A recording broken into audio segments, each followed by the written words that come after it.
First, I have to say, I can't believe I'm doing a plenary. This is really freaking me out. A lot of what I'm going to say has already been mentioned by Diana, both in her little introduction that she did now and in her workshop, or maybe one of the other workshops you went over, you may have attended this morning. But I think that the introduction that I'm going to provide will be helpful for those for which CLAC is a new concept. And for dedicated CLAC practitioners, I hope this will provide an opportunity to sort of step back and gain some critical perspective on the movement, assess where we've been, and consider which direction we might want to take it next. A lot of the material that I prepared today actually has been developed over the course of teaching a graduate level course on teaching LAC. We call it LAC at UNC, but it should really be CLAC. And like they say, they never really internalize something until you have to teach it. So I think that teaching to graduate students have given me kind of a unique perspective on some of these issues, and so I may be presenting things in a slightly different manner than what you may have read in some materials or heard previously. So, CLAC in a nutshell. And I want to begin with what are my definition of CLAC versus LAC. And some people may argue with me. But the way I see it is LAC, or Languages Across the Curriculum, seeks to incorporate second language use across the disciplines and outside the conventional language literature classroom. For example, students might employ their German skills in the math classroom, as the image here depicts, or they might literally leave the classroom to apply their linguistic skills in some hands-on activity, like a research project or service learning opportunity. CLAC, Cultures and Languages Across the Curriculum, also encompasses in cultural perspectives across the disciplines outside the traditional language or literature classroom. With CLAC, language proficiency is not necessarily mandatory. Students with higher proficiency might be given the opportunity to read primary text in the original language, while students with little or no second language proficiency might explore the cultural implications of issues they read in English. So there's a lot of flexibility built in.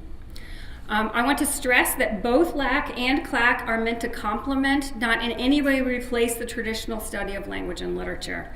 And in fact, in my experience, CLAC can persuasively demonstrate to students the benefits of using and continuing their linguistic and cultural knowledge within their primary discipline, and convince them to continue language study at a more advanced level. I briefly go over the development of CLAC. How did both LAC and CLAC develop? CLAC actually began in the 1980s and early 1990s as FLAC, Foreign Languages Across the Curriculum.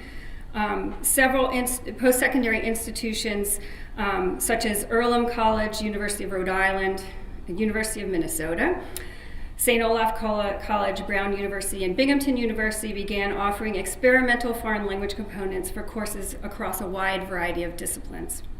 These institutions used different names for their programs, as I've indicated here, and employed different instructional models based on curricular and institutional priorities, student proficiency levels, and specific disciplinary goals. Common to all, however, was the intent to better integrate languages into the broader undergraduate curriculum.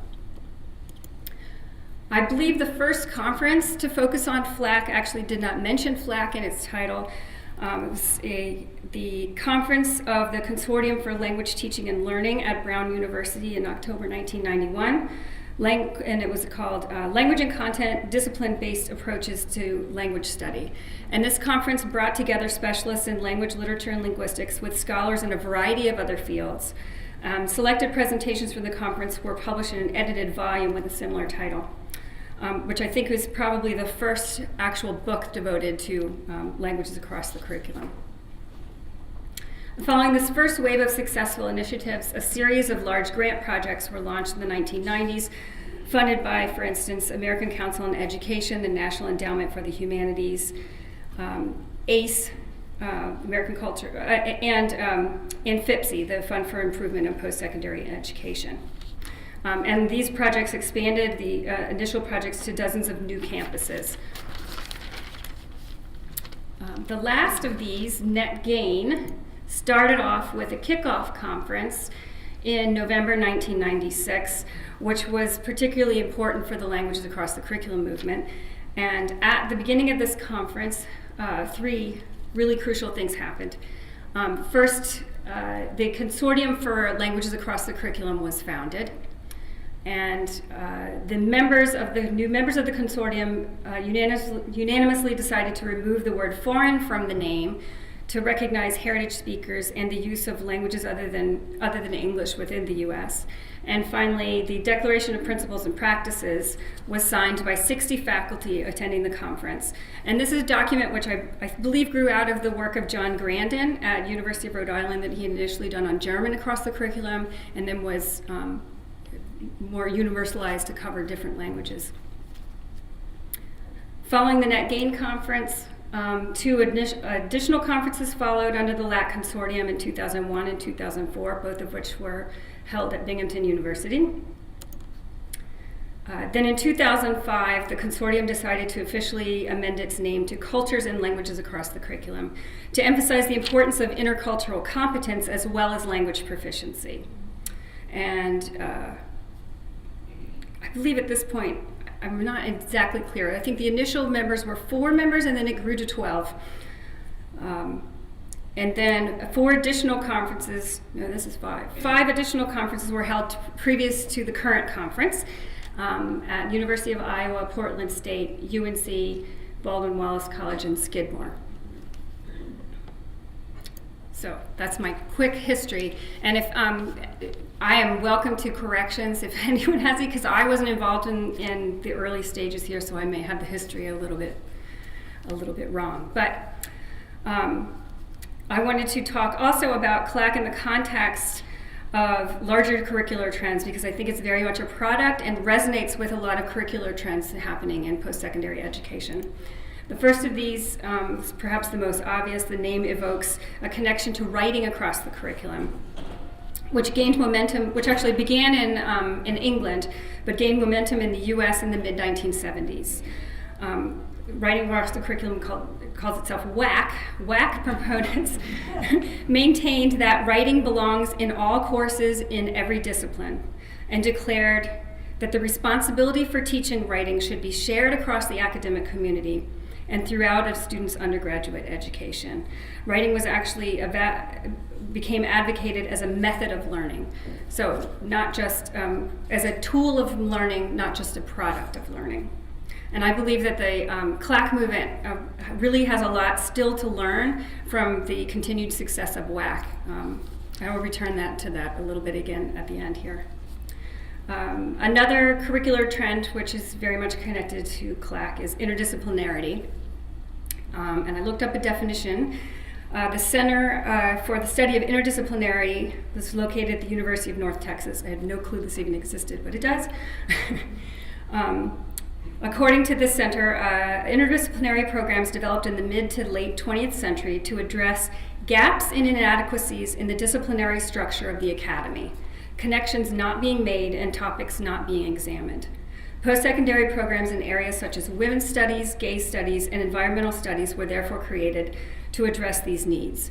Scholarly literature and professional societies have also been devoted to exploring the theory and practice of inter- and transdisciplinary approaches to knowledge. Within education, CLAC is linked to both experiential education and active learning. The Association for Experiential Education defines experiential education as a philosophy and methodology in which educators purposely engage with learners in direct experience and focused reflection in order to increase knowledge, develop skills, and clarify values. Experiential learning is designed to improve one's understanding by giving one the freedom to explore and find the learning path that is most suitable for him or her, engaging student voice in active roles for the purpose of learning. Some teaching methods that rely on experiential education include service learning, cooperative learning, student-centered instruction, and learning by doing. Active learning, which is related to this, refers to several models of instruction that place the responsibility of learning on learners themselves. The approach was popularized by Charles C. Bonwell and James Eisen in their 1991 higher education report, Active Learning, Creating Excitement in the Classroom, which recommended classroom activities such as role-playing, debate, case studies, cooperative learning, or short written exercises. CLAC also is related very much to multicultural education, which developed in the second half of the 20th century, in which the U.S. education system experienced a series of profound demographic shifts. Partly, I did a little bit of background research here, partly as a result of the original GI Bill of 1944 and the Veterans Adjustments or Readjustment Acts of 1952, 1966, and 1972. College, high school, vocational education became accessible to a far broader and more diverse population. And a combined total of approximately 17 million veterans of World War II, the Korean War, and Vietnam War used their benefits for education and training. So for the first time, a much larger population of students were pursuing higher education. Then with the civil rights movement and the women's rights movement, special attention was brought to inadequacies of the U.S. education system. And as a result, an educational reform movement emerged seeking to provide equal educational opportunities for all students while cultivating a sensitivity and tolerance for the diversity of American society. Out of multicultural education, of course, grew international education, which is defined by NAFSA as the conscious effort to integrate and infuse international, intercultural, and global dimensions into the ethos and outcomes of postsecondary education in order to create a new generation of global citizens who will in turn contribute to the advancement of social and economic development for all. CLAC has very much developed in line with foreign language teaching practices, such as content-based instruction, which focuses on meaningful communication and content. While I do think LAC can be seen as an example of CBI, the two are not synonymous. Stephen Strait, who's here tonight, has coined the phrase language-based content teaching to differentiate LAC from CBI and traditional language teaching. And of course, we have the 2007 MLA report, which advocated for changes within language departments and redefined the goal of language study as translingual and transcultural competence, which it defines as the ability to reflect on the world and for students' ability to reflect on the world and themselves through the lens of another language and culture, and also mentions languages across the curriculum explicitly.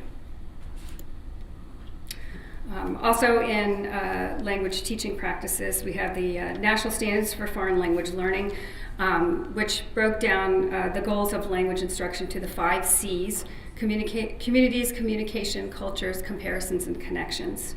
And like CBI, the national standards de-emphasize form and stress the development of critical insight by examining one's own language and culture through the lens of another. It emphasizes the use of the target language to acquire knowledge in a variety of disciplines and in settings outside the traditional language classroom. Okay, now we come to what I see as the characteristics of CLAC, and these may be very different from other people's, but these are 4 elements which I think are crucial to a CLAC program. First, CLAC is inter- and cross-disciplinary. Ideally, CLAC programs should provide students the opportunity to apply their linguistic and cultural skills across a variety of disciplines. It therefore differs from Language for Special Purposes, which offers language learning courses targeted towards students in a specific discipline. Ideally, CLAC should allow students to connect their language skills to a large array of different courses or disciplines. CLAC is experiential. Students actively engage in the language, often outside the bounds of the classroom, through international or cross-cultural study, research, or service. Students learn by doing and by using the language directly. And I see this as a particularly powerful element of CLAC, that students can actually direct learning. CLAC is reflective, and to me, this is the crux of CLAC. the reflective element. In my view, this characteristic is completely critical. In contrast to full immersion programs, which attempt to simulate the target culture, CLAC promotes cross-cultural analysis, enabling students to gain critical insight by occupying the space between languages. And I found this wonderful quote from Geography Fiona Smith on using a foreign language to do research. And she says, between the two languages, two cultures, researcher and researched, between the two language, researcher and research, and in between space, space of hybrids is created. Hybrid spaces of research between the home language and the foreign language can open new spaces of insight, of meaning, which decenter the researcher's assumption that their own language is clear in its meaning. And finally, CLAC is lifelong. In addition to demonstrating to students the ways a second language can enhance their academic study, CLAC seeks to provide students with skills that they can use beyond the classroom and beyond undergraduate study, whether for professional purposes or for personal enrichment. Okay, CLAC in action. Wanted to give some examples of what CLAC might look like, or what it does look like at certain institutions. But before, I want to stress that CLAC is not one size fits all. There is no program in a can that you can purchase that will work on your campus. A number of different factors have to be looked at to determine what type of model should be adopted or adapted for a particular campus. There are numerous institutional factors, cultural factors of a particular institution that need to be examined, such as an institution's mission, student demographics, academics, gen ed requirements, including whether there is a foreign language requirement on the campus, what the focus is on teaching on a campus, what the administration looks like, what community it's located in, and what available resources there are on a campus. And that includes human resources as well as financial and instructional resources. So here we have two very different institutions, NYU and Mars Hill College, which is in Mars Hill, North Carolina, outside Asheville, have two completely different campuses with two completely different student audiences, different teaching faculty. So whatever would work on NYU's campus is not going to work on Mars Hill's campuses, and vice versa. Also, one needs to develop program goals and learning objectives that fit a particular institution. Regarding the second language, for instance, is it reasonable to assume proficiency gains, or are you looking more for maintenance or use? Are students trying to acquire special skills or vocabulary in the language? And what levels are you catering to? What proficiency levels might you be catering to? Regarding broad academic goals, does a CLAC program relate to global or cross-cultural competence? Or are you more trying to enhance critical or analytical skills? Does it strengthen international area studies? Is it related to development of research skills? And then there may be other goals on campus that may be secondary goals, but for instance, are you trying to establish professional development opportunities for faculty or graduate students? Might there be an outreach or a service component? Is it somehow linked to study abroad? These are all kinds of issues that I think need to be considered. But there are some CLAC models, and I may group these a little bit differently than other people do. But one major model of CLAC, which happens on various campuses, and I should step back a little bit and say that a single institution may very well offer more than one CLAC model. In fact, I think that's becoming more and more common, that students have more than one different type of CLAC option that they can draw on. This model, the language or cultural enhanced courses in English, provides students the opportunity to use their target language skills in completing a portion of a coursework of the parent course. A range of possible assignments might be provided to accommodate students at different proficiency levels. The advantage with this model, I think, is that it's pretty easy to implement as long as the faculty has language proficiency or cultural proficiency. It doesn't require a whole lot of extra work on behalf of the faculty. But some disadvantages, I think, is that it tends to focus more on reading and writing skills and less so on listening and speaking. And to expand to new courses will probably require faculty development. One institution that uses this model is Baldwin Wallace College. Their LAC embedded courses, and I looked up some examples. During the fall 2011 semester, for example, Baldwin Wallace offered CLAC options for 11 courses spanning 6 disciplines: art, economics, geology, international studies, music, and history, and offered students a LAC, what they call a LAC embedded option. Students, for instance, that were enrolled in environmental economics were given the opportunity to complete selected readings or assignments in Russian or German, while students in international politics were encouraged to use their Spanish, French, or Italian for specific reading or writing assignments.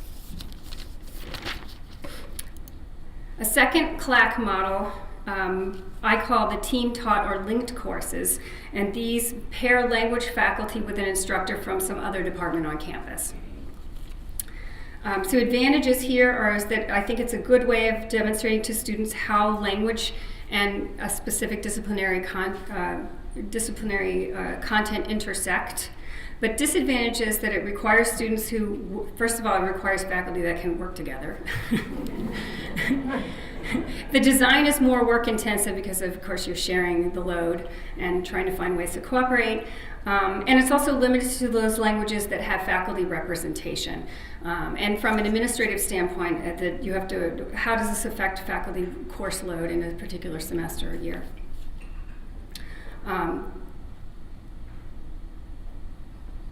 But it doesn't necessarily require faculty language proficiency for the discipline. It might require some, but not extensive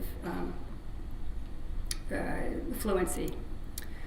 A campus that uses this model, I think, is Geographer College. They offer what they call intensive courses abroad that combine the course topic with language study. And a past example, there's actually an article written about Geographer College's model.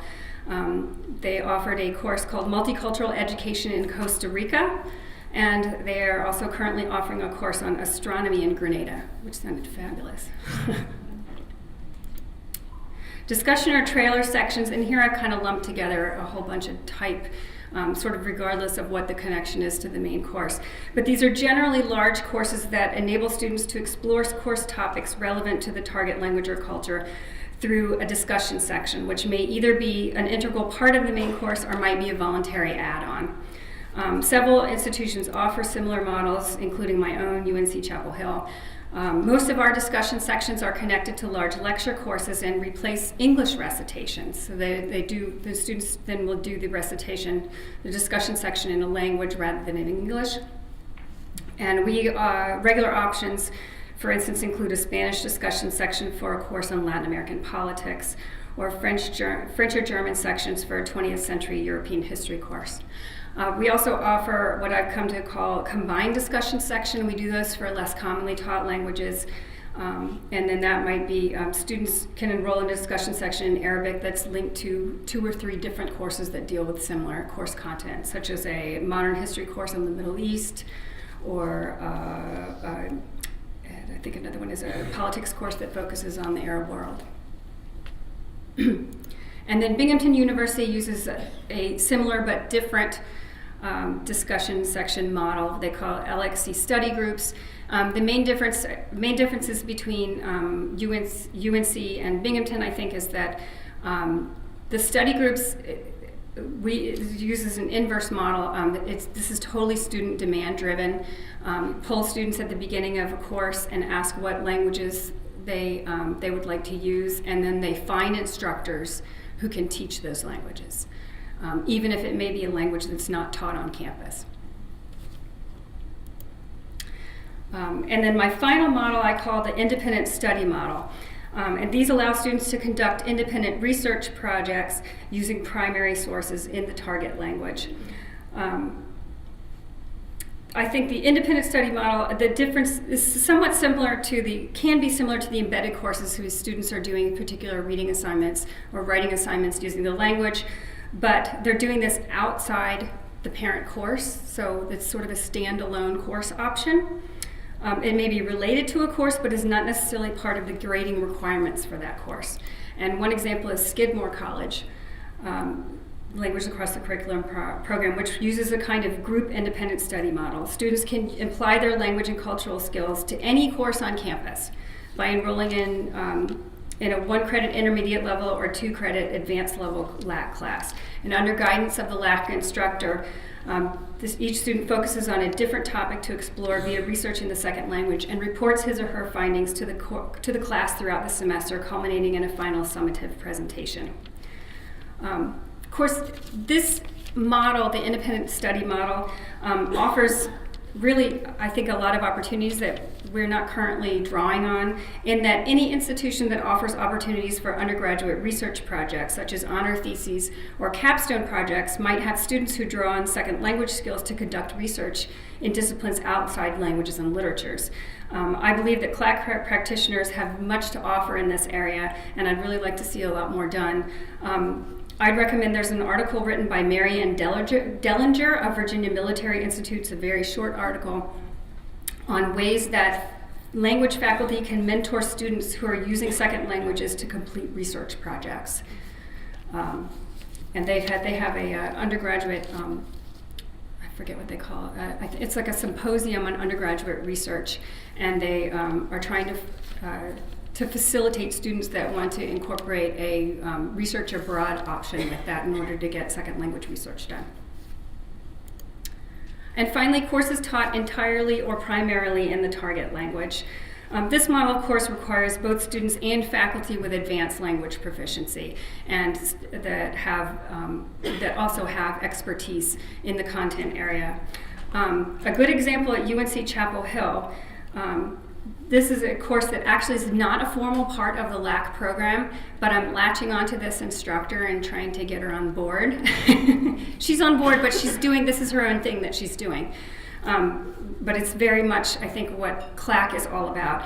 Hannah Gill, who's Assistant Director of the Institute for Study of the Americas and Research Associate at the Center for Global Initiatives, and who also holds an adjunct assistant professorship of anthropology, teaches a course called Latin American Immigrant Perspectives that combines academic study, service learning, fieldwork abroad, and ethnographic research into a single course. Students read about Latin American migration to the U.S. and about qualitative research methods. They work with immigrant communities in North Carolina and then spend spring break in Guanajuato, Mexico, recording interviews with families directly impacted by migration. By the end of the class, students submit audio recordings and interview transcripts to the Southern Oral History Project archive at UNC's Wilson Library, and these are accessible online, actually. So these are students that are helping to build research materials that could then potentially be used in other courses or by other research projects. So what next? So the nut presumably grows into a tree. I had a number of recommendations that I want to throw out there that hopefully we can kick around and discuss. Things that I would like to see happen in the movement in coming years. And number one is formalized professional training. I'd like to see some sort of nationwide offer to train both graduate students and faculty in CLAC teaching methods and sharing of best practices from institution to institution. Number two, more work in K-12 articulation. I think we really need to facilitate and reach out to especially the secondary level. I've had, just this semester alone, I've had 3 different high school teachers contact me to ask me if I had any materials on CLAC at the high school level. And I was like, well, I read a couple articles. But I really think there's a lot to be done, and especially now, I'm not sure how it is in other states, but in North Carolina, there are no state standards for foreign language education. But you can use the foreign language as a tool to meet state teaching objectives in other subjects. So it's a way of sort of linking the language with a course and other courses on campus. Number 3, publications. There has, as Diana mentioned, there haven't been a lot of recent publications on CLAC, and we really need to get more information out there, not just to share with each other, but to to let people know what the great things that are going on campus. Publication of conference proceedings, for instance, might be a good and pretty easy way to go, or possibly even a journal. Maybe not super regular, but occasional journal or special issue of a pre-existing journal. And finally, in here, I want to throw out an example. I'd like to throw out the idea of a CLAC clearinghouse using WAC as a model. I fell upon this website by accident, actually, in doing research for this presentation. But WAC has a beautiful website of materials that includes entire books in digital format online, resources for instructors, information about what is WAC and what bibliographies, news and information. Is sort of a site where people can share ideas and find out and link into a network. So I think we really could gain a lot from looking at how WAC has institutionalized and professionalized itself and as we go on. That's it. Do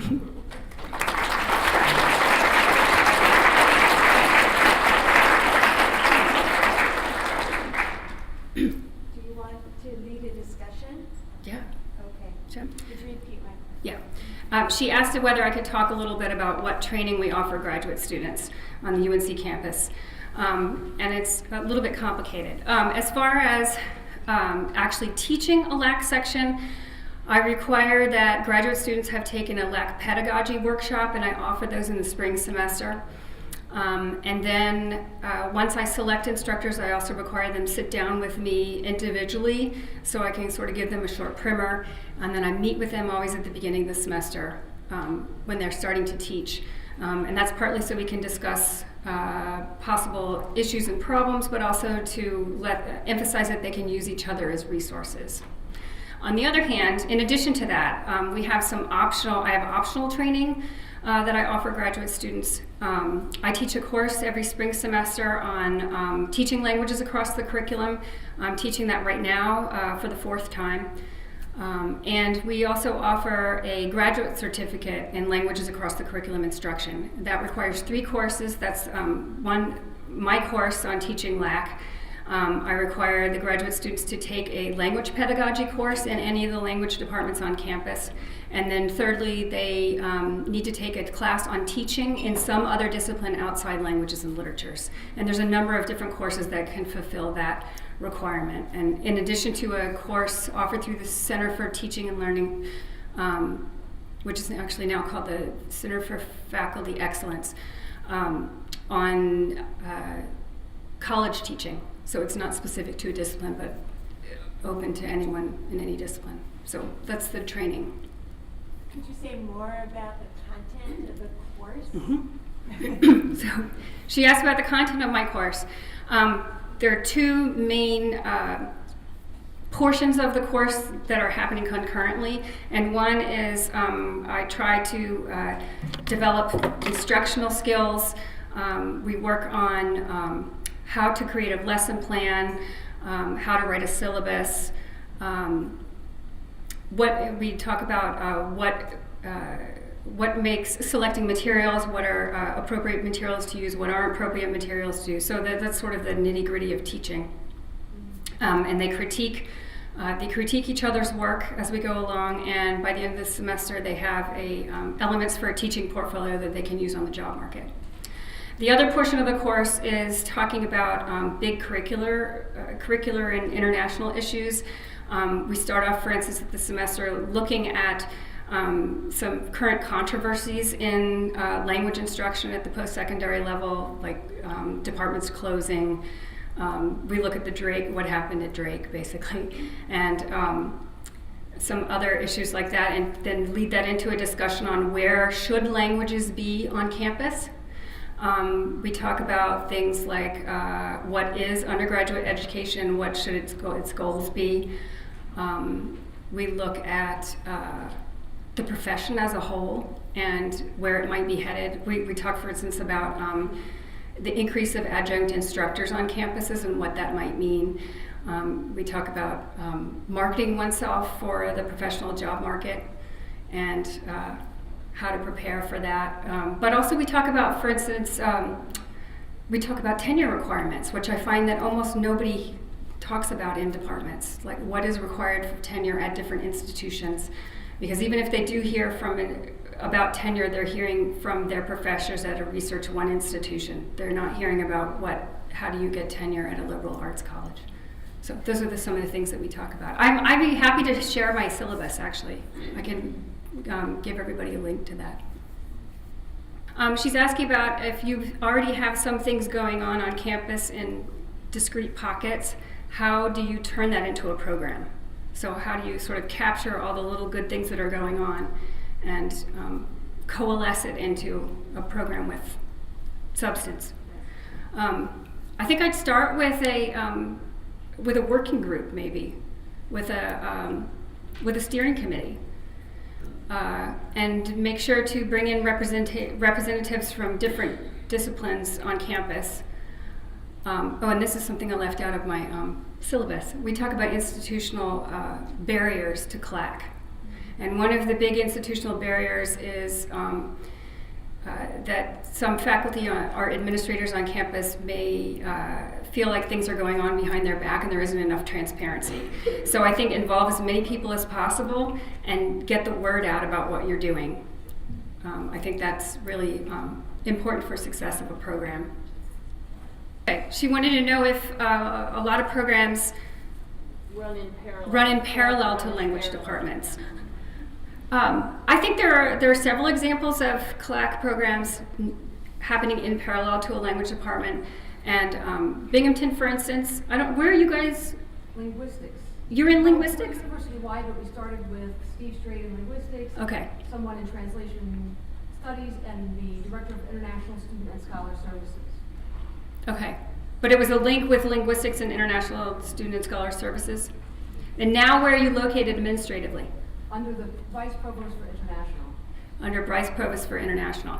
My program is actually run by Title VI centers. So it's administratively located in my Center for European Studies. I think there are some really good advantages for not being in an academic department because there are some flexibility that it allows. And I think I'm seen as more of a neutral, I'm on more neutral territory than I would be if I were either in a language department or in a discipline, which can be a great advantage. It seems to me that there's some kind of a correlation that the larger the institution is, the more likely the CLAC program is to be outside of the foreign language department. That's a good point. Whereas the smaller, like a Skidmore College or a Wittenberg, they tend to be more based in the foreign languages. And that's partly because of the existence of whether or not you have international graduate students in professional schools or not. So it seems the more professional schools, the larger you are as a university, the more international graduate students you have, the more likely you are to be based outside, the more national resource centers you have, and the external funding, as opposed to a smaller institution without those kinds of resources. You may have to come out of your foreign language faculty in order to make it work. So it really is, as you were saying, it's all based on who you are and what your resources are and what your cultural of your institution is.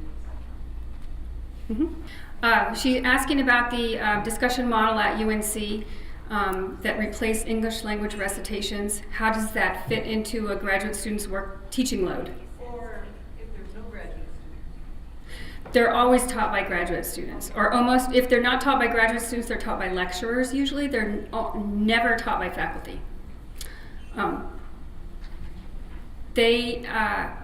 The way it works at UNC partly is because the money comes from Title VI grant funds, and so I'm prohibited from paying any student tuition or fees.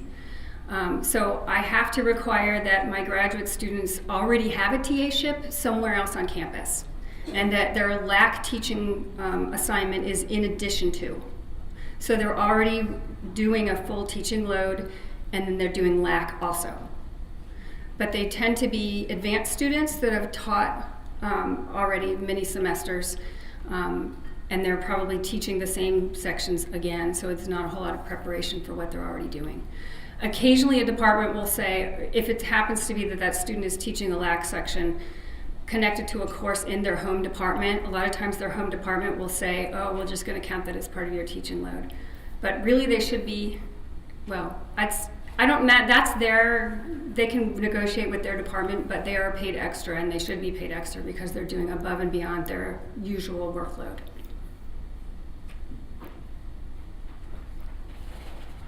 And part of the reason why faculty don't teach our LAC sections, they have occasionally done in the past. I really push for graduate students because I think it's really important to develop professionally for them. And they need the money a lot more than the faculty do.